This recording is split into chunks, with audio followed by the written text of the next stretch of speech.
안녕하세요. 오늘은 로마서 13장 말씀 가지고 복음적 세상살이라는 제목으로 은혜를 나누고자 합니다. 권세의 기원이 하나님입니다. 권세자는 소명의 목적이 있습니다.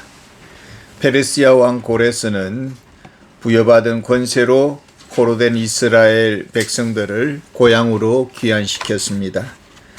권세자는 자기의 위치를 알아야 합니다. 하나님을 섬기라고 주신 권세입니다. 영원히 그 자리에 있지 않습니다. 물러날 때가 있습니다. 소명에 집중해야 합니다. 사람은 하나님의 형상대로 지음받았습니다. 그러나 하나님의 부르심 따라 공직이 주어집니다. 그리고 그 공직자의 지도를 받는 백성의 위치입니다. 그 백성의 태도는 어떠해야 합니까? 2절에 보면은 그러므로 권세를 거스르는 자는 하나님의 명을 거스름이니 때로는 마음에 들지 않습니다. 그리고 정치가 혼란스럽습니다. 깊이 생각해야 합니다. 우리를 돌아보라 하시는 뜻은 아닌가 생각해야 합니다. 하나님께서 권세자에게 힘을 주었습니다. 왜 칼을 주었을까요? 3절에 보면은 다스리는 자들은 선한 일에 대하여 두려움이 되지 않고 악한 일에 대하여 되나니. 공로자는 상을 받습니다. 그래서 국가 발전에 동기를 부여합니다.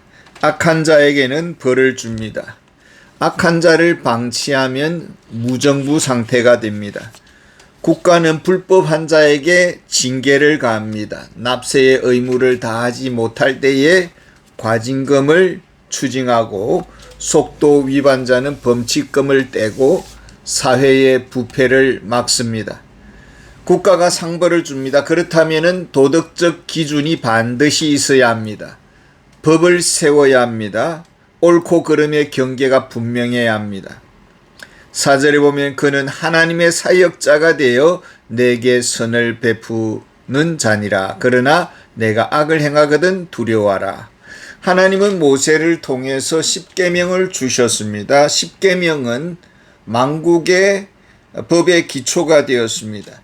국민은 법 앞에 평등하고 모두가 법에 복종해야 합니다. 5절에 보면은 그러므로 복종하지 아니할 수 없으니 진노 때문에 할 것이 아니라 양심을 따라 할 것이니라. 두려워서 복종할 것이 아니고 상식선에서 그 법이 옳기 때문에 지키는 것입니다. 그리고 그리스도인이 만약에 쉽게 선을 넘고 법을 어긴다면은 오히려 전도의 문을 막을 것입니다. 그리스도인이 모범적이어야 되고 세상의 빛과 소금의 사명을 다해야 합니다. 복종의 의무가 무엇일까요? 6절에 보면 너희가 조세를 바치는 것도 이로 말미암음이라. 그들이 하나님의 일꾼이 되어 바로 이 일에 항상 힘쓰느니라. 하나님께서 통치자들에게 비전을 주십니다. 그리고 공공의 선을 위해서 행정부, 사법부, 입법부가 서로 협력을 합니다. 국민은 납세의 의무를 다합니다. 이 세금으로 국방을 든든히 지키고 또 치안을 유지하고 국책 사업을 펼쳐나갑니다. 나라 사랑의 기본이 무엇일까요? 7절에 보면은 두려워할 자를 두려워하고 존경할 자를 존경하라. 속도 위반 자동차가 있습니다. 교통순경이 정지하라고 명령을 내렸습니다. 그런데 멈추지 않고 이리저리 도망다닙니다. 법을 무시하고 교통순경을 능멸했습니다. 공직자의 명령을 거부했습니다. 이런 사람은 사회의 부적응자로서 처벌을 받습니다. 가정에서는 부모님이 존경받아야 되고 학교에서는 교사가 존경받아야 되고 국가 지도자들은 존경받아 마땅하고 어른은 공경받고 또 위의 사람을 우리는 존중해야 합니다.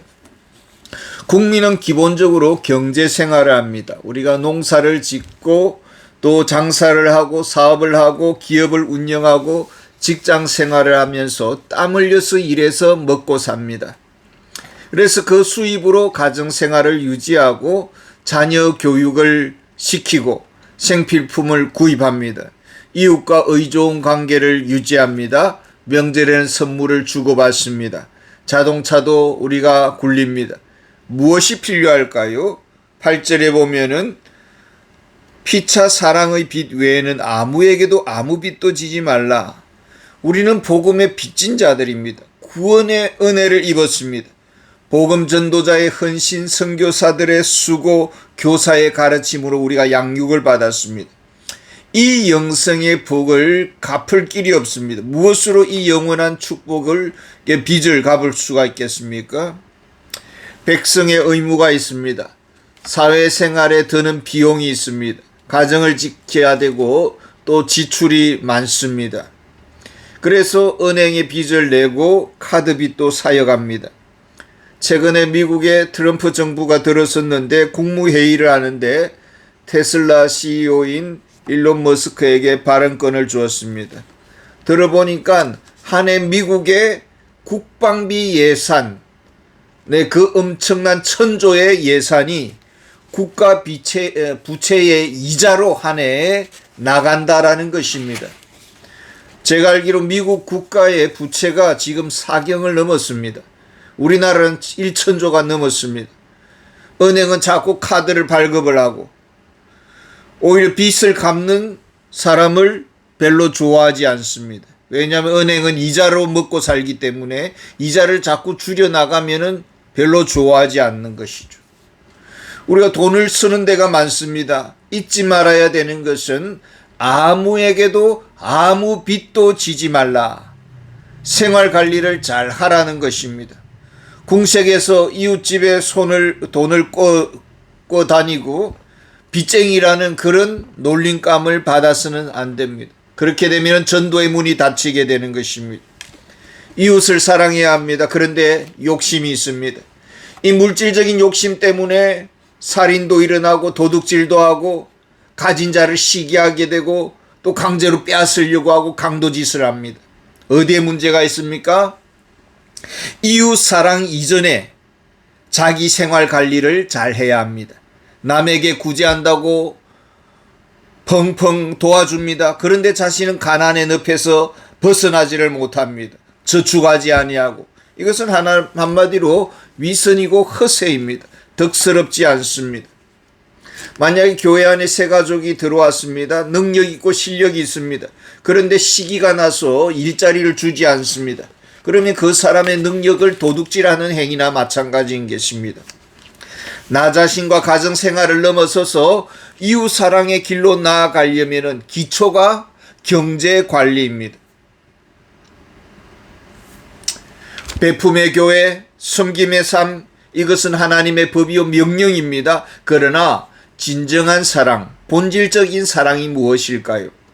11절에 보면 또한 너희가 이 시기를 알거니와 자다가 깰 때가 벌써 되었으니 이제 우리의 구원이 처음 믿을 때보다 가까웠습니다. 열처녀 비유가 있습니다. 처녀들이 얼마나 미래가 창창합니까? 그리고 신랑을 맞을 준비를 해야 되는데 잠꾸러기가 되었습니다. 신랑을 맞이할 때 잠옷바람으로 졸리는 눈으로 맞이할 수가 있겠습니까? 지금이 어느 때입니까? 나의 남은 시간은 얼마입니까? 내가 받은 사명은 무엇입니까? 교회가 전도보다 더 중요한 일이 있습니까? 전도의 사명에 깨어나지 않는다면은 영적 태만, 영적 잠을 자고 있다면은 우리는 주님을 맞이할 수가 없는 것입니다. 왜 이 시대가 소란스러울까요? 교회는 본질에 충실했습니까?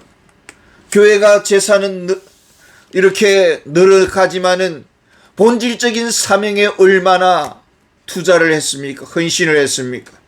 그러지 아니할 때 그 축복을 거둬갈 수가 있다라는 것을 우리는 이 시대의 소란을 통해서 경고의 소리를 들을 수가 있습니다.